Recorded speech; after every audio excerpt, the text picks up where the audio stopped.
الأنبياء والمرسلين وعلى أهل بيته الطيبين الطاهرين المعصومين ولعنة الله على أعدائهم أجمعين ملعونين من الآن إلى قيام يوم الدين. رب اشرح لي صدري ويسر لي أمري واحلل عقدة من لساني يفقهوا قولي. قال الله تبارك وتعالى في كلامه المجيد: إن الله وملائكته يصلون على النبي يا أيها الذين آمنوا صلوا عليه وسلموا تسلیما.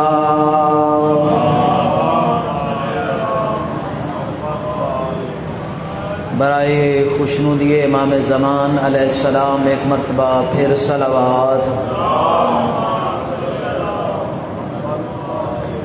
برائے خوشنودی روح ذی جود رسالت مآب بلندر صلوات.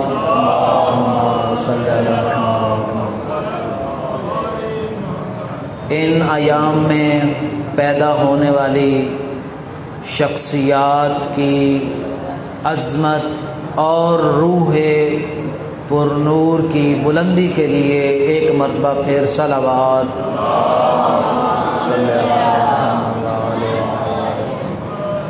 نعرہ تکبیر، نعرہ تکبیر، نعرہ رسالت، نعرہ رسالت، نعرہ حیدری.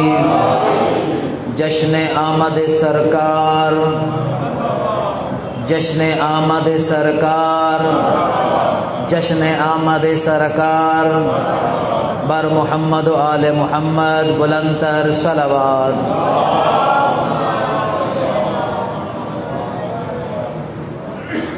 سب سے پہلے تمام مومنین کرام، محبان احمد مجتبی، محبوب پروردگار ابو الحسن والحسین حضرت محمد مصطفیٰ صلی اللہ علیہ وآلہ وسلم کی ولادت کے عظیم موقع پر، بے مثال موقع پر ہدیہ تبریک پیش کرنے کی سعادت حاصل کرتے ہیں. 17 ربیع الاول کا دن تاریخ انسانیت میں اپنی مثال آپ ہے. 17 ربیع الاول کا دن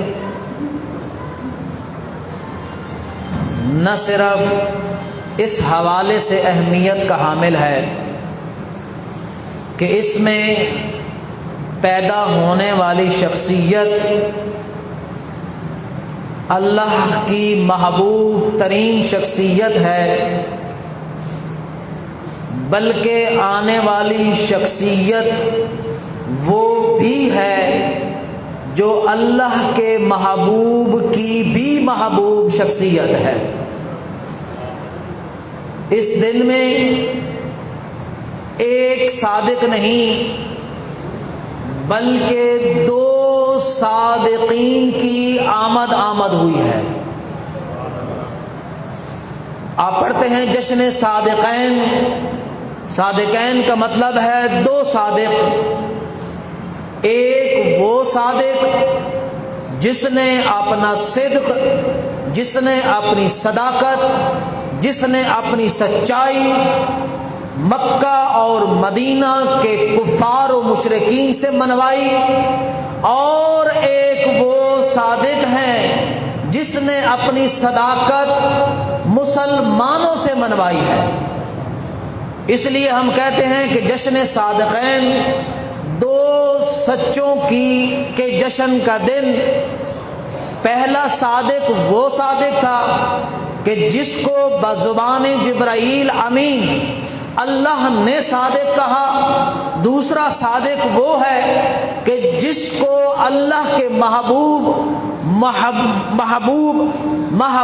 کردگار محمد مصطفیٰ نے صادق کے لقب کے ساتھ ملقب کیا. آج کا دن یعنی 17 ربیع الاول کا دن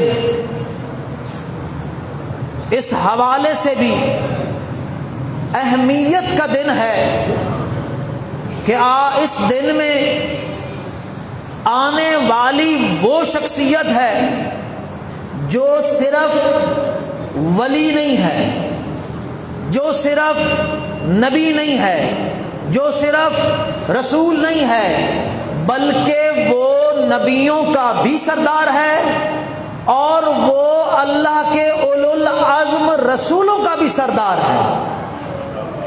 آج کے دن یعنی 17 ربیع الاول کے دن آنے والی شخصیت وہ شخصیت ہے کہ جس کے آگے عام انسان، اولیاء تو بجائے خود، مقربین خداوندی تو بجائے خود، اللہ کے مقرب رسول بھی جھکتے ہوئے نظر آتے ہیں. آج کے دن آنے والی شخصیت عام شخصیت کہاں ہے؟ آج کے دن آنے والی شخصیت عام شخصیت نہیں ہے. جناب آدم علیہ السلام وہ عظیم شخصیت تھیں کہ جن کے سامنے جھکنے والے اللہ کی معصوم ترین مخلوق، ان گنت مخلوق، لا تعداد مخلوق، ملائکہ تھے جو ان کے سامنے جھکنے والے تھے، جبکہ میرا نبی وہ نبی تھا، میرا محمد وہ محمد ہے کہ جس کے سامنے آدم جیسے 1,24,000 انبیاء جھکنے والے ہیں. آج کی شخصیت، آنے والی عام شخصیت کہاں ہے؟ وما ادراک ما محمد. اے انسان تجھے کیا معلوم ہے کہ محمد کون ہے؟ اے انسان تجھے کیا معلوم کہ محمد کی شان کیا ہے؟ اے انسان تجھے کیا معلوم آج کے دن آنے والی شخصیت کون ہے؟ یہ شخصیت وہ شخصیت ہے کہ جس کی شان میں یہ آنے والی بات بھی کم ہے، آنے والی بات بھی کوئی حیثیت نہیں رکھتی. یہ بات وہ ہے کہ جس کے بارے میں خبر دینے والے خود رسول ثقلین ہیں. فرمایا کہ ہم علت غائیہ کائنات ہیں. آج کے دن آنے والی شخصیت وہ ہے کہ جو علت غائیہ کائنات ہے، جس کے لیے اللہ رب العزت نے اس زمین کا فرش بچھایا. آج آنے والی شخصیت وہ شخصیت ہے کہ جس کے لیے آسمان کا شامیانہ لگایا. آج آنے والی شخصیت وہ شخصیت ہے اگر وہ نہ آتی تو کائنات کا ایک ذرہ بھی خلق نہ کیا جاتا. آج کے آنے والی شخصیت وہ شخصیت ہے کہ جس کے قدم مبارک کو اللہ پیدا نہ کرتا تو اس زمین کے مقدس مقام کو بھی خلق نہ کرتا. نعرہ تکبیر، اللہ اکبر، نعرہ رسالت، یا رسول اللہ، یا علی، اللہم صلی علی محمد وآل محمد. میرا محمد جو کسی عام شان کا مالک نہیں ہے، میرا نبی کسی عام بان کا مالک نہیں ہے، بھلا جس کے شان میں، جس کی فضیلت میں خود اللہ رب العزت قصیدہ خواں نظر آتا ہے، اس کی شان کو ہم بیان کرنے والے کون ہیں؟ میرا پیارا نبی ہے کہ قرآن کا جو ورق بھی آپ کھولیں آپ کو اللہ کے نبی کی تعریف نظر آئے گی کہیں حمد نظر آئے گی تو کہیں ستائش نظر آئے گی، کہیں اللہ رب العزت اپنے حبیب کا تذکرہ کرتا ہوا نظر آئے گا، کہیں اللہ رب العزت اپنے حبیب کی شان بیان کرتا ہوا نظر آئے گا۔ اس سے بڑھ کر اور شان کیا ہو سکتی ہے کہ اللہ خود فرماتا ہے ان اللہ وملائکتہ یصلون علی النبی۔ او مسلمانوں، او انسانوں، میرا حبیب عام حبیب نہیں ہے، یہ محبوب عام محبوب نہیں ہے، یہ وہ محبوب ہے کہ جس پر میں اور میرے فرشتے صلوات بھیجتے ہیں۔ ان اللہ وملائکتہ یصلون علی النبی، تو یا ایھا الذین آمنوا، اے صاحبان ایمان، اے ایمان کے دم بھرنے والو، صلو علیہ وسلموا تسلیما، صلی علی محمد وآل محمد۔ تو اے صاحبان ایمان، جہاں اللہ صلوات بھیجتا ہے، جہاں اللہ کے فرشتے درود بھیجتے ہیں، وہاں میں حکم دیتا ہوں کہ اے صاحبان ایمان، تم بھی اپنا ورد زبان بنا لو کہ جب بھی میرے پیارے حبیب کا نام آئے تو صلو علیہ وآلہ، اللہم صلی علی محمد وآل محمد۔ اس لیے آج، یعنی بار بار میں آج کہہ رہا ہوں، ایک روٹین ہے، چونکہ 17 ربیع الاول کو ایک دن ہم سے تاخیر ہوئی ہے، تو مراد میری 17 ربیع الاول ہی ہے۔ 17 ربیع الاول کا دن ایسا دن ہے کہ جس میں آنے والی عظیم شخصیت وہ شخصیت ہے کہ جس کے لیے اللہ رب العزت نے اس پورے دنیا اور جہان کو خلق فرمایا۔ یہ آنے والی وہ شخصیت ہے کہ جس کے لیے اللہ رب العزت نے یہ دنیا اور جہان میں رونقیں قائم کی۔ اللہ رب العزت نے اس زمین پر یہ سبزہ، یہ لہلہاتے کھیل، یہ باغات، یہ پھول، یہ پھل اگائے۔ آنے والی شخصیت عام شخصیت نہ تھی کہ جب آپ کی پیدائش ہوتی ہے، جب آپ اس دنیا میں تشریف لاتے ہیں تو آپ کے خوف سے، آپ کے رعب اور ہیبت سے کیسر و کثرت ایمان لرز جاتے ہیں۔ آپ کے آنے سے جہالت کے بادل چھٹ جاتے ہیں، آپ کے آنے سے طاغوت اور کفر کے ایمان لرز جاتے ہیں۔ آنے والی شخصیت کوئی عام شخصیت ہے کہ جناب حلیمہ سعدیہ فرماتی ہیں کہ جب میں نے آپ کو اپنی گود میں لیا، حالانکہ میری چھاتی خشک تھی، اس میں دودھ نہ تھا، ہمارے جو جانور تھے، جانوروں کے تھن بھی خشک تھے، ان میں دودھ نہ تھا، وہاں قحط سالی کا عالم تھا، ہمارے جتنے باغات خشک ہو گئے، ہماری زمینوں نے کھیتیاں اگنا بند کر دیں، ہمارے درختوں پر پھل لگنا ختم ہو گئے، ہماری زمینوں نے انگوریاں اگانا ختم کر دیا۔ جیسے ہی میں نے اس مولود مسعود کو اپنے ہاتھوں پر لیا، کیا دیکھتی ہوں کہ میرا سینہ دودھ سے بھر گیا، بغیر پینے والے کے بھی سینے سے دودھ بہنے لگ پڑا۔ کیا دیکھتی ہوں، وہ جانور ہیں کہ جن کے تھن بھی دودھ سے لبریز ہو گئے اور ان سے قطرے ٹپک رہے ہیں۔ دائیں بائیں دیکھتی ہوں کہ ہمارے جو کھیت ہیں وہ سرسبز ہو گئے، وہ لہلہانے لگ پڑے۔ کیا دیکھتی ہوں کہ ہمارے درخت جو خشک ہو گئے تھے وہ سرسبز و شاداب ہو گئے، ان پر پھل لگ گئے۔ نعرہ تکبیر، اللہ اکبر، نعرہ رسالت، یا رسول اللہ، نعرہ حیدری، یا علی، صلوات۔ اللہم صلی علی محمد و آل محمد۔ آج کے دن آنے والی شخصیت کے فضائل کی عظمت بیان کرے تو کون بیان کرے؟ آج آنے والی شخصیت کی عظمت کو سوچے تو کون سا طائر عقل سوچے کہ جس کی شان میں خود اللہ رب العزت قصیدہ خواں نظر آتا ہے۔ وہ ذات کہ جس کو اوے کر کے بلانا اللہ رب العزت برداشت نہیں کرتا. عرب کے بدو، عرب کے جاہل کہتے ہیں یا محمد اخرج الیہ، او محمد بارہ. بدو جب بھی خطاب کرتے اللہ کے حبیب کو یوں کر کے خطاب کرتے، محمد بارہ ساڈی گل سنا کے، محمد ہدیا، محمد محمد کر کے پکارتے تھے. اللہ کے حبیب کو یہ آداب پسند، اللہ کو اپنے حبیب کی شان میں یہ گستاخی پسند نہ آئی.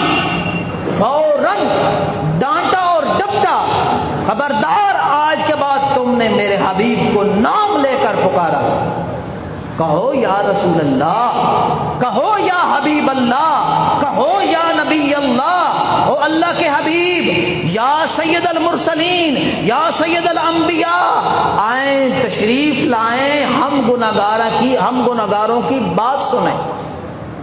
اللہ کو یہ بات پسند نہ آئی.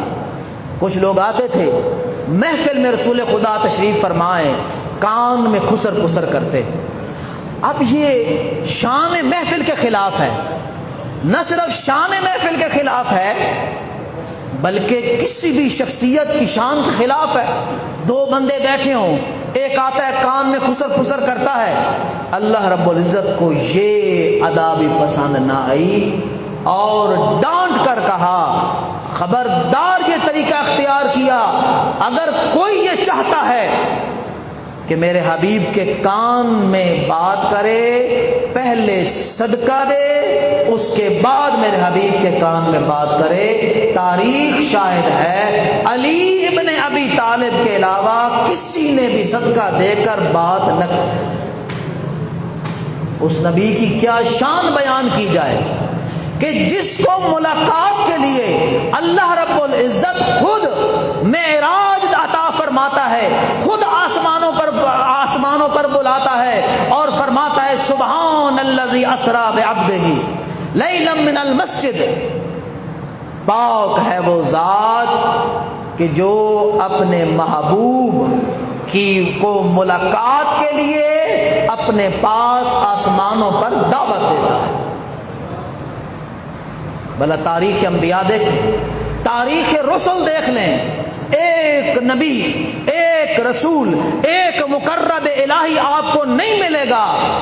بڑے بڑے محبوب پروردگار تھے، اللہ بڑے بڑے لوگوں کو پسند کرتا تھا، اللہ بڑے بڑے لوگوں کو اپنا ولی بنایا تھا. اللہ نے بڑے بڑے مقربان خداوندی تھے، بڑے بڑے لوگوں کے گن گائے گئے ہیں، مگر تاریخ میں آپ کو ایک بندہ بھی ایسا نہیں ملے گا کہ جس کو ملاقات کے لیے اللہ رب العزت نے اپنے پاس بلایا ہو، معراج عطا کی ہو، آسمانوں کی سیر کروائی ہو، سوائے میرے نبی کے.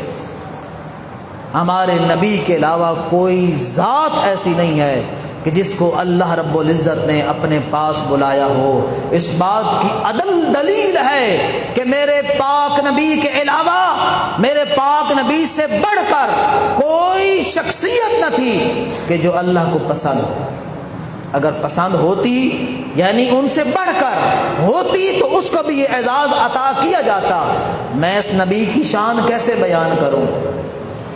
میں اس نبی کی شان بیان نہیں کر سکتا. ہمارے پاس نہ الفاظ ہیں، الفاظ تو بعد کی بات ہے، فکر ہی نہیں ہے. پہلے فکر ہو پھر الفاظ ہوتے ہیں.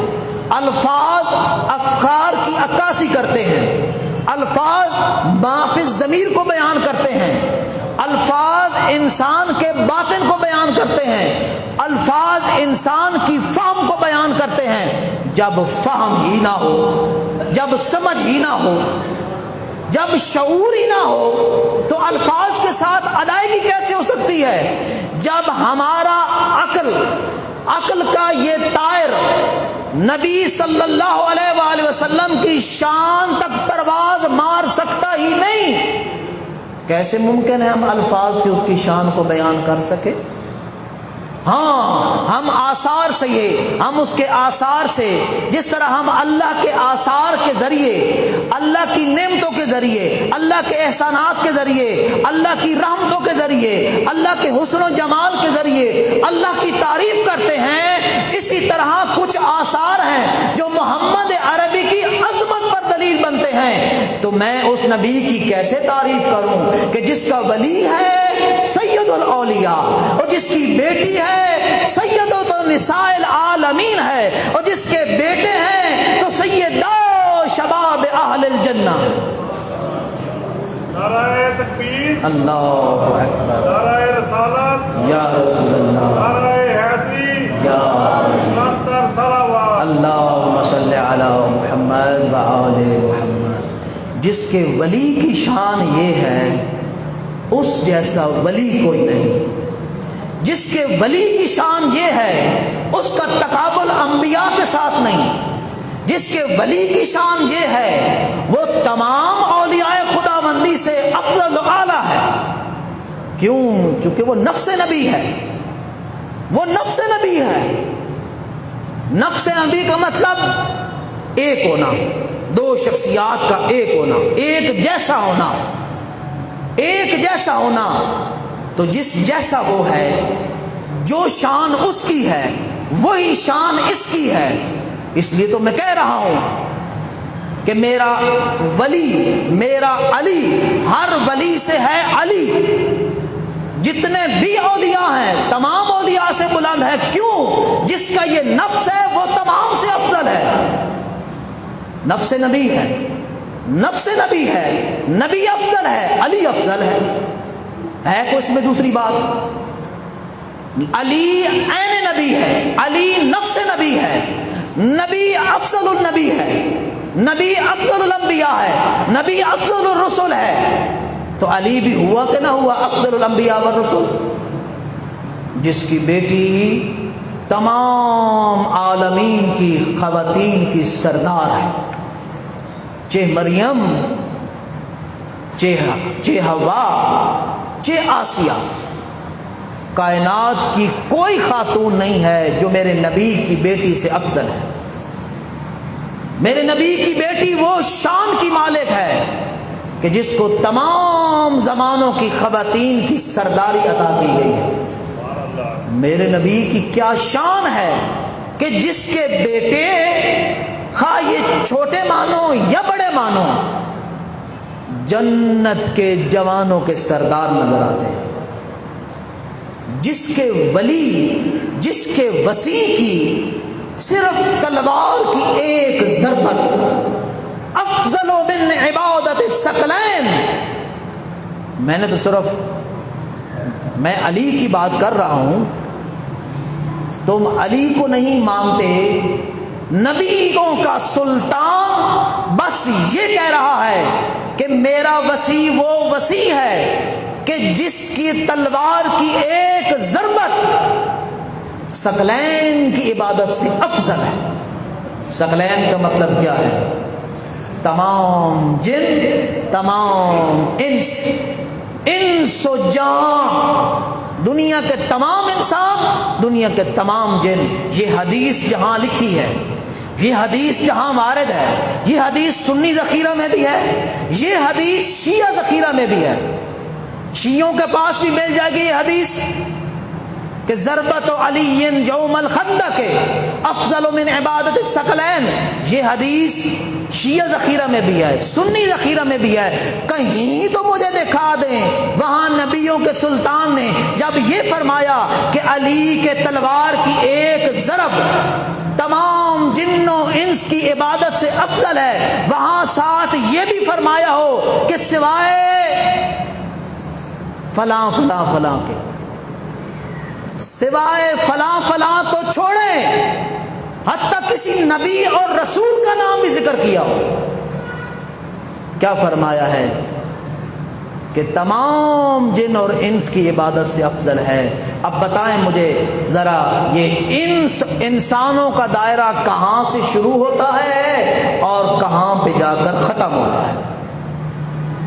یہ ہے میرے پیارے حبیب کا نبی وسیع، یہ ہے میرے پیارے حبیب کا ولی، یہ ہے میرے پیارے حبیب کی بیٹی، یہ ہے میرے پیارے حبیب کے بیٹے، جن کی یہ شان ہے، جس کے بیٹے کی یہ شان ہو، جس کے ولی کی یہ شان ہو، جس کی بیٹی کی یہ شان ہو، تو مجھے بتائیں خود اس کی کیا شان ہوگی، جس کے بارے میں خود اللہ کے نبی نے فرمایا اے علی تجھے یا میں نے پہچانا ہے یا میرے رب نے پہچانا ہے۔ تو جس کے ولی کو انسان نہیں پہچان سکا تو جس کا وہ ولی ہے اس کی شان کیسے پہچان ہوگی؟ اور نبی صلی اللہ علیہ وآلہ وسلم نے خود فرمایا ہے کہ اے علی مجھے بھی جس طرح تو نے اور میرے رب نے پہچانا ہے اس طرح کسی نے بھی میری معرفت کا حق ادا نہیں کیا۔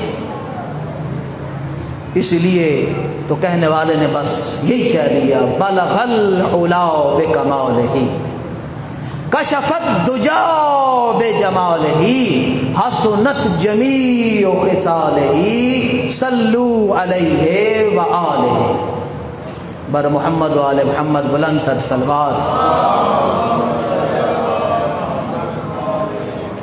جس کی وجہ سے بلندیوں نے اپنی شان پہچانی، بلغ العلا بکمالہ، جس کی وجہ سے بلندیاں اپنے کمال کو پہنچی، جس کی وجہ سے حسنت کشفت دجا بجمالہ، جس کی وجہ سے حسن نے اپنی پہچان کی، حسن کو پتہ لگا کہ حسن کیا ہے۔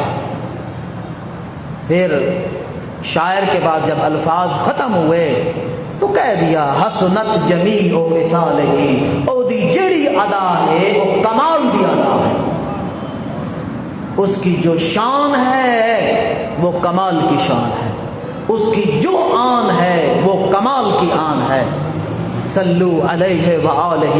اس لیے او مسلمان تیرا یہ کام ہی نہیں ہے کہ اللہ کے حبیب کی شان کر بیان، تیرا کام بس یہ ہے کہ نام لیتا جا اور ان کی شان میں درود پڑھتا جا۔ صلی اللہ علیہ محمد۔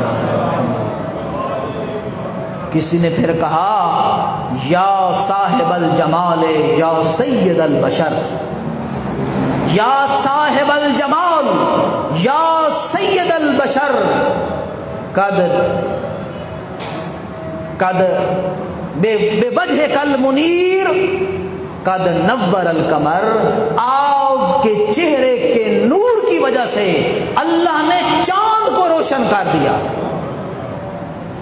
بے وجہ کل منیر قد نور القمر لا یمکن الثناء۔ اب آگے آ کے اس نے بھی ہتھیار پھینک دیے، لا یمکن السماء ثنا کما کان حقہ، جو آپ کی شان کا حق ہے وہ بیان نہیں ہو سکتی۔ من وجہ کل منیر قد نور القمر لا یمکن الثناء کما کان حقہ، بعد از خدا بزرگ توئی قصہ مختصر۔ اللہ کے بعد ہمیں پتہ ہے اللہ سب سے بڑا ہے، اللہ کی شان کسی کی شان نہیں ہے۔ اللہ کے بعد اس صفحہ ہستی پر، زمین کے اوپر، آسمان کے نیچے اگر کوئی بلند اور بزرگ ہے تو اے میرے پیارے حبیب وہ تیری ذات ہے۔ میرے نبی کی ذات کو بیان کرنا انسان تو کیا ملک ملائکہ کے بس کی بات نہیں ہے۔ اور میرا نبی کتنا پیارا نبی ہے اپنے رب کو، یہ شان ہے نا کہ جتنا بڑا بندہ کسی کو پسند کرتا ہے تو اس کی شان بھی بڑھ جاتی ہے۔ اللہ جب کسی کو پسند کرتا ہے اس سے کون بڑا ہو سکتا ہے؟ اور اپنے محبوب کی ہر ادا پر نظر ہے، اس عاشق کی، اس محب کی، اپنے محبوب کی ہر ادا پہ نظر ہے۔ وہ ہنستا ہے تو رب خوش ہوتا ہے، وہ بولتا ہے موتی گرتے ہیں، کہنے والی نے یہ کہا جو تھی ساتھ کہ میرے نبی جب بولتے تو آپ کے ہونٹ مبارک پر مسکراہٹ رہتی، آپ کے دانت موتیوں کی طرح چمکتے، اور جب اللہ رب العزت کی شان میں اور جب اللہ رب العزت کے حضور آپ مصلی عبادت پر کھڑے ہوتے اور عبادتیں اتنی کرتے یہاں تک کہ آپ کے پاؤں میں ورم آ جاتا، اللہ رب العزت کو وہ عاشق محمد سے برداشت نہ ہوتا، فوراً جبرائیل امین کو حکم دے کر زمین پر نازل کرتے، او جبرائیل جا ذرا زمین پر میرے محبوب کو بتا میں نے قرآن اس لیے نہیں نازل کیا کہ تمہیں مشقت کا شکار کر دوں، نمازیں پڑھ مگر تھوڑی پڑھ، اتنی پڑھ کہ تجھے تکلیف نہ ہو، تیری تکلیف میری تکلیف ہے۔ یہ میرے نبی کی شان ہے، اور میرے نبی کی شان جو بلند ہے، اس بلندی شان کے ساتھ ساتھ اس کا فریضہ بھی بلند تھا، فریضہ بھی بڑی شان کا مالک تھا۔ اس نبی کی شان کے لیے مختصر بات یہی کافی ہے کہ اللہ رب العزت جب کسی کا بیٹا کسی بڑی پوسٹ پر ہوتا ہے یا باپ کسی پوسٹ پر ہے، بڑا آدمی ہے، تو جب تعارف کراتا ہے نا بیٹا اپنے بڑے باپ کا تو کہتا ہے کہ میں جی وہ فلاں جو ڈی ایس پی نہیں ہے میں ان کا بیٹا ہوں، جی وہ جو فلاں جج ہے نا وہ میرا بیٹا ہے، وہ میرا بیٹا ہے۔ تو کسی بڑے کو اپنے تعارف کا ذریعہ قرار دینا بڑا سمجھا جاتا ہے۔ میرے نبی کی شان بلا اس کا اندازہ لگائیں، میرا نبی وہ نبی ہے کہ جس کو اللہ رب العزت اپنے تعارف میں استعمال کرتا ہوا نظر آتا ہے، یسبح للہ ما فی السماوات و ما فی الارض الملک القدوس العزیز الحکیم، اللہ وہ ہے، اللہ وہ ہے، اللہ وہ ہے، هو الذی بعث فی الامیین رسولا، اللہ وہ ہے جس نے محمد عربی کو رسول بنا کر بھیجا، اللہ وہ ہے۔ جب اللہ اپنی ذات کا تعارف کرواتا ہے تو نبی مکرم کو بطور تعارف کے پیش کرتا ہے۔ اس نبی کی شان بلا کون بیان کر سکتا ہے؟ اسی آیت میں ہے وَالَّذِي بَعَثَ فِي الْأُمِّيِّينَ رَسُولًا يَتْلُو عَلَيْهِمْ آيَاتِهِ وَيُزَكِّيهِمْ وَيُعَلِّمُهُمُ الْكِتَابَ وَالْحِكْمَةَ، نبی کے فریضے کو بھی بیان کیا گیا ہے۔ آپ مجھے بتائیں نبی کی شان تو بڑی ہے اونچی، نبی کی آن وہ ہے بلند اور برتر، لیکن مجھے بتائیں جب ہم اپنے نبی کے جو بلند و بالا شان کا مالک ہے، کیا وہ میری اور آپ کی تعریف کا محتاج ہے؟ کس کا محتاج ہے؟ وہ ہم سے کیا چاہتا ہے؟ وہ یہ نہیں چاہتا کہ دن و رات میرے قصائد اور فضائل پڑھتے رہو، اس کے علاوہ جو میرا فریضہ تھا اس کو فراموش کر دو۔ میرے ذمہ ایک ڈیوٹی لگائی گئی ہے، یعلم الکتابہ یتلو علیہم آیاتہ ویزکیہم، میری ڈیوٹی لگائی گئی ہے، میں تمہیں قرآن پڑھ کے سناؤں، میں تمہیں قرآن کی تعلیم دوں، میں تمہارا تزکیہ کروں، میں تمہیں متقی بناؤں، میں تمہیں اللہ کا اطاعت گزار بناؤں۔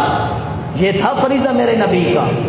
نبی اگر بلند ہے، میرے نبی کی شان اگر بلند ہے تو مجھے بتائیں اس کا وظیفہ کیسے چھوٹا ہو سکتا ہے؟ اور اگر وہ بڑا وظیفہ لے کر آیا ہے، یہ جو وظیفہ لے کر آیا ہے وہ اپنے لیے لایا ہے، وہ ملائکہ کے لیے لایا ہے یا ہمارے لیے لایا ہے؟ میرے نبی نے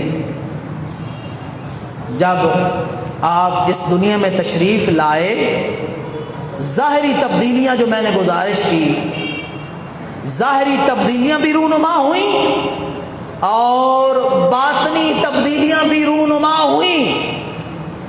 وہ عرب کا معاشرہ جو جہالت کا مرکز تھا، وہ عرب کا معاشرہ جہاں جہالت کا دورہ تھا، وہ عرب کا معاشرہ جہاں جہالت کے اندھیرے تھے، میرے نبی کے آنے کی دیر تھی، وہ جہالت علم کی روشنی میں تبدیل ہو گئی، علم کے نور سے جہالت کے اندھیرے چھٹ گئے۔ وہ زمانہ ایسا زمانہ تھا کہ 1400 سال پہلے کی بات ہے۔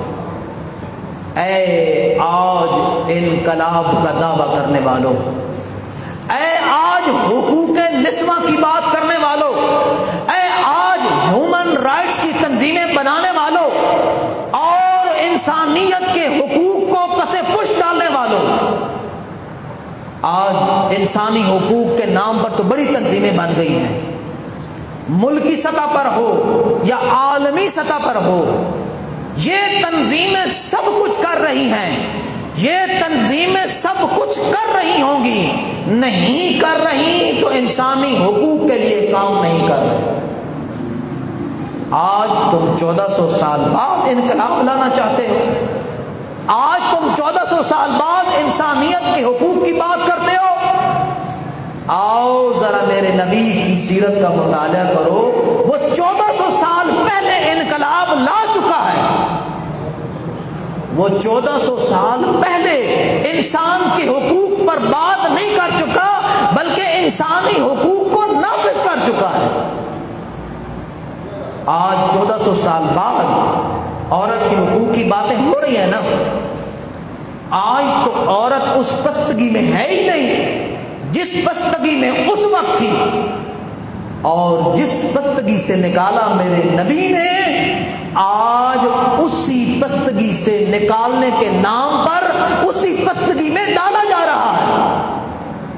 کل یہی نہیں تھا، عورت کو غلام سمجھا جاتا تھا، عورت کو اپنی نوکر سمجھا جاتا تھا، عورت کو جانور سمجھا جاتا تھا۔ اگر عورت کی پیدائش کو برداشت کر لیا جاتا، اول تو برداشت نہیں کیا جاتا تھا،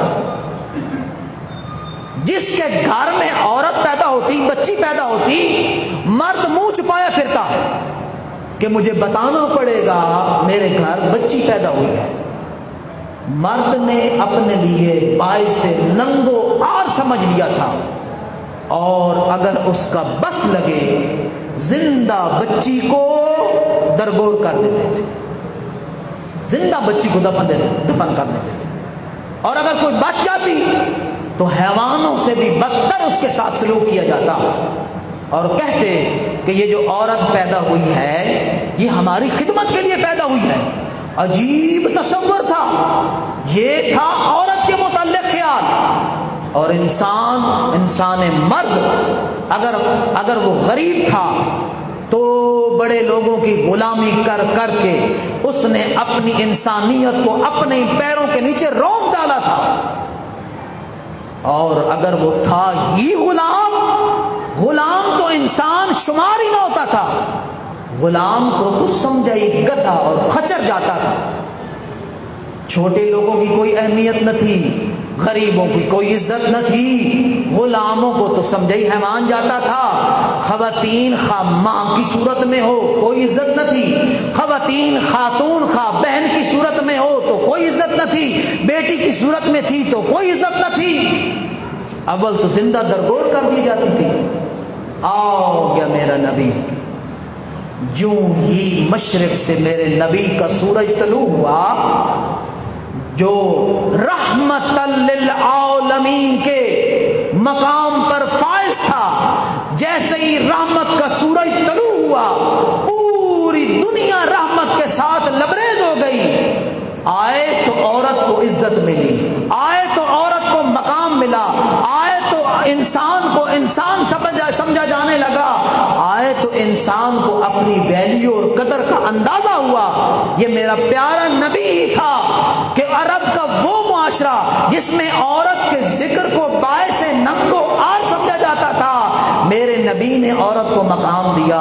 جناب سیدہ جب تشریف لاتی کھڑے ہو کر استقبال کیا کرتے تھے، اور نبی کی مسند عام نبی کی مسند نہ تھی، یہ وہ نبی ہے جو سید الانبیاء ہے، یہ وہ نبی ہے جو سید الرسل ہے، رسولوں کا بھی سردار ہے، اس لیے اس کی مسند بھی تمام رسولوں کی مسندوں کی سردار ہے، اس کی کرسی بھی تمام رسولوں کی کرسیوں کی بھی سردار ہے۔ جیسے ہی جناب فاطمہ تشریف لاتی اپنی مسند چھوڑ دیتے، فاطمہ کے حوالے کر دیتے۔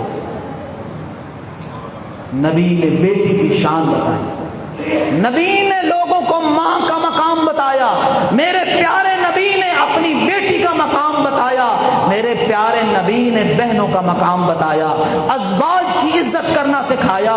تو انقلاب 1400 سال پہلے آ گیا تھا۔ حقوق نسواں پر صرف بات نہیں کی گئی بلکہ حقوق نسواں کے قوانین کو نافذ کر کے دکھایا۔ اور کیا فرمایا کہ جنت کس کے قدموں کے نیچے ہے؟ مرد کے قدموں کے نیچے، نبی کے قدموں کے نیچے، رسول کے قدموں کے نیچے۔ کیا فرمایا؟ جنت ماں کے قدموں کے نیچے جنت ہے۔ اور کیا فرمایا کہ بہترین عورت وہ ہے جو نمازیں پڑھتی ہے، یہ کہا ہے، روزے رکھتی ہے، یہ کہا ہے، بیٹے پیدا کرتی ہے، یہ کہا ہے، جس کے بیٹے زیادہ ہوں بہترین عورت ہے، یہ کہا ہے؟ نہیں، بلکہ فرمایا خواتین میں سے بہترین خاتون وہ ہے جس کے ہاں سب سے پہلے بیٹی کی ولادت ہو، بیٹی کی ولادت ہو، وہ بابرکت خاتون ہے۔ تو نبی نے آ کر بیٹیوں کی عزت اور شان کو بیان کیا۔ آج 1400 سال حقوق نسواں کے نام پر فراڈ کرنے والا، آپ دیکھتے نہیں ہیں کہ پورے جہان کے مرد اکٹھے ہو جاتے ہیں۔ میں ہمیشہ یہ مثال ذکر کیا کرتا ہوں علامہ علی نقی نقن صاحب کی۔ آج کے مرد جب اکٹھے ہوتے ہیں اور عورتوں کے حقوق کی بات کرتے ہیں، ان کے سامنے کیا بلا ہوتا ہے؟ ان کے سامنے یہی ہوتا ہے کہ عورت پردے کے جبر کا شکار ہے، عورت کو چار دیواری میں بند کیا جاتا ہے۔ تو کیوں بند کیا جاتا ہے؟ عورت کو پردے کا پابند کیا جاتا ہے تو کیوں پابند کیا جاتا ہے؟ یہ اسی کا تو نتیجہ تھا، اسی کی تو ترقی یافتہ شکل ہے۔ آج خاتون کہتی ہے کہ میرا جسم میری مرضی، یہ اسی کی ترقی یافتہ شکل ہے۔ یہ سارے لوگ، یہ مرد جو احتجاج کرتے ہیں کہ عورتوں کو پردوں میں کیوں بٹھایا گیا، عورتوں کو پردے کے جبر کا کیوں شکار کیا گیا، عورتوں کو چار دیواری میں پابند کیوں کیا گیا، علامہ علی نقی نقن صاحب اس کی مثال دیا کرتے تھے۔ وہ فرمایا کرتے تھے یہ اسی طرح ہے، یہ اسی طرح ہے جیسے دنیا کے چور اور ڈاکو اکٹھے ہو کر احتجاج کریں اس بات پر کہ لوگ جب رات کو سوتے ہیں تو گھروں کی کھڑکیاں اور دروازے بند کر کے کیوں سوتے ہیں؟ کھڑکیاں اور دروازے بند کریں گے تو چوری کیسے ہوگی؟ چور احتجاج کر رہے ہیں، ان کی یہی مثال ہے۔ اگر خاتون کو عزت کے ساتھ پردہ دے دیا گیا، اگر خاتون کو عزت کے ساتھ چار دیواری عطا کر دی گئی، ان کی بدماشیاں، ان کی عیاشیاں کیسے پوری ہوں گی؟ ان کے مفادات اور ناپاک عزائم کیسے پورے ہوں گے؟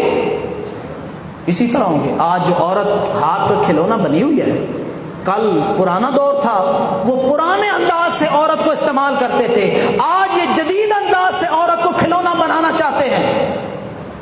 عورت کو اپنی کمائی کا ذریعہ بنایا جا رہا ہے، عورت کو کھلونا بنایا جا رہا ہے، عورت کو پیروں کا فٹ بال بنایا جا رہا ہے، عورت کو اپنے خواہشات کا اندھا شکار کیا جا رہا ہے۔ تو یہ انقلاب ہے یا قدامت پسندی ہے؟ یا انقلاب وہ تھا جو میرا پیارا نبی لے کر آیا، یا انقلاب یہ ہے؟ لیکن دونوں کی سمتیں جدا جدا ہیں۔ یہودی کیمونسٹ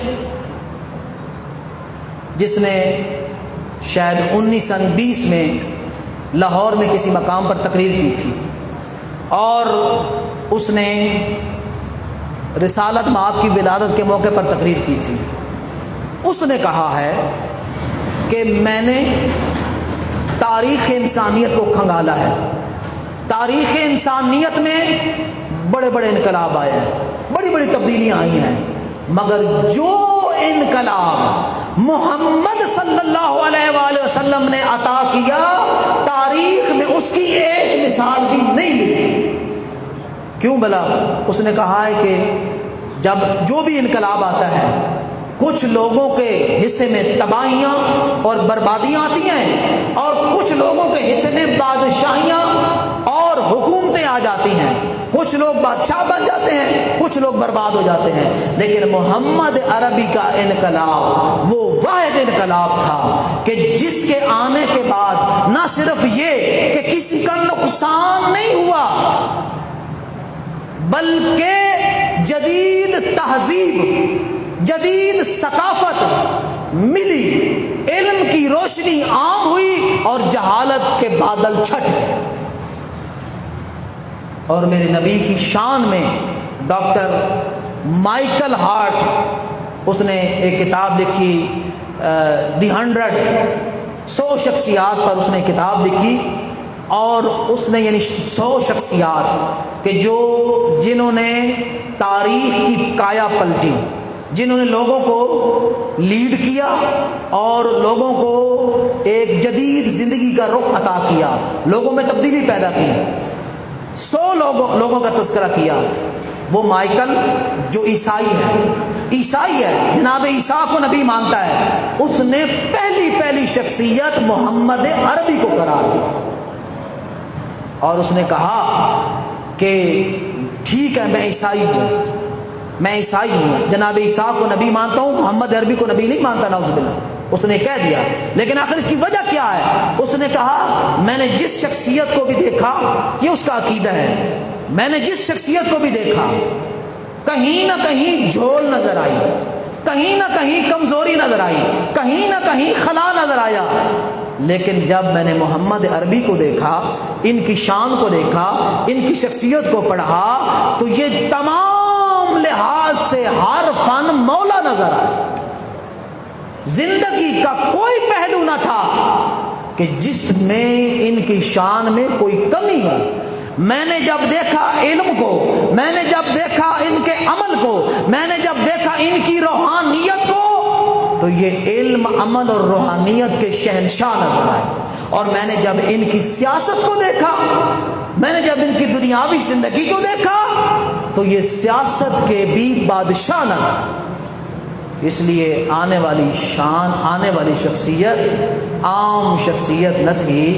والفضل ما شاہدت بہی آداء, فضیلت وہ ہوتی ہے جس کا اقرار دشمن بھی کر رہے. آج عیسائی 1400 سال بعد کہ عیسائی بھی جس کی شان کو تسلیم کر رہے ہیں, ہندو بھی تسلیم کر رہے ہیں, اور یہودی بھی تسلیم کر رہے ہیں, مگر افسوس کہ مسلمان اس نبی کی شان آن بان کو اپنی زندگیوں پر نافذ نہیں کر رہے. وہ ایک زمانہ تھا, وہ جو مسلمان تھے وہ بلند ہوئے مسلمان ہو کر, اور ہم آج کے مسلمان بے آبرو ہوئے تارے کے قرآن ہو کر. چاہیے تو یہ تھا کہ ہم ان کی زندگی کو, ہم نبی پاک کی سیرت اور کردار کو اپنا سیرت اور کردار کا حصہ بناتے. اگر ہم نبی پاک کی زندگی کو اپنے لیے نمونہ عمل قرار دیتے, تو آج یہ قوم عظیم قوم ہوتی, آج یہ قوم اعلیٰ قوم ہوتی, آج یہ قوم پوری دنیا پر حکومت کرنے والی ہوتی. مگر آپ جانتے ہیں کہ قوم موسیٰ نے جناب موسیٰ کی اطاعت نہ کی, تو اللہ تعالیٰ نے فرما دیا وَضُرِبَتْ عَلَيْهِمُ الذِّلَّةُ وَالْمَسْكَنَةُ, اللہ نے اب تمہارے لیے پستی لکھ دی ہے. اس لیے یہود آج پوری دنیا میں پست ہیں. تو خدا نخواستہ وہ وقت آ جائے کہ ہم بھی کسی ذلت اور پستی کی اتھاہ گہرائیوں میں گر جائیں. بر محمد و آل محمد بلند تر صلوات.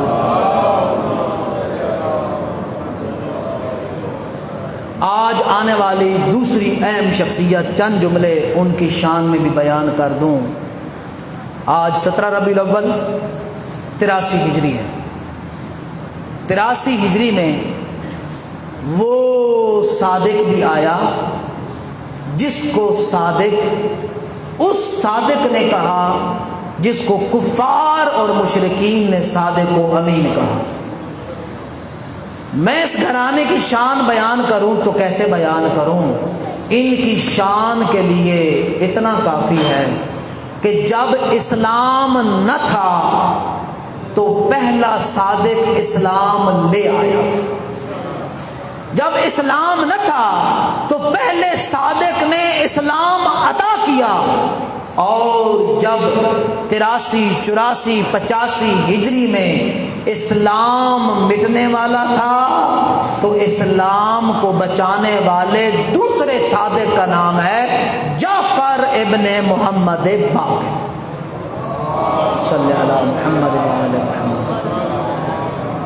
تو اس دن میں جس طرح آدم اول اور آدم ثانی، آدم تھے جن سے اولاد انسانیت شروع ہوئی، اور رفتہ رفتہ طوفان نوح میں انسانیت ختم ہوئی ایک روایت کے مطابق، مشہور روایت کے مطابق، اور جناب نوح علیہ السلام سے پھر انسانیت کا سلسلہ شروع ہوا، اس لیے ان کو آدم ثانی کہتے ہیں۔ تو ایک زمانہ تھا اسلام نافذ ہوا، یہ اسلام رسالت معاب کی رحلت کے بعد بدعات کا شکار ہوا، ملاوٹ کا شکار ہوا، تغیر و تبدل کا شکار ہوا۔ نتیجہ یہ نکلا کہ ایک اسلام کے 73 اسلام بن گئے، ایک قرآن کی 73 تفسیریں بن گئیں، اور لوگوں کو معلوم ہی نہیں ہوتا تھا کہ حقیقی اسلام کون سا ہے اور جعلی اسلام کون سا ہے۔ اس زمانے میں صادق آل محمد نے قیام کیا، علمی قیام کیا، مدارس قائم کیے، درس و تدریس کا سلسلہ عام کر کے اپنے جد بزرگوار کے دین کو تا قائم قیامت بچا دیا۔ یہ ہے شان اس دوسرے صادق کی۔ دعا ہے پروردگار سے بار الہ بحق محمد و اہل بیت محمد علیہ السلام ہماری اس ادنا سی عبادت کو اپنی بارگاہ رب العزت میں قبول اور منظور فرما۔ الہ العالمین بحق محمد و اہل بیت محمد علیہ السلام بانیان جشن کی توفیقات خیریہ میں اضافہ فرما۔ الہ العالمین بحق محمد و اہل بیت محمد علیہ السلام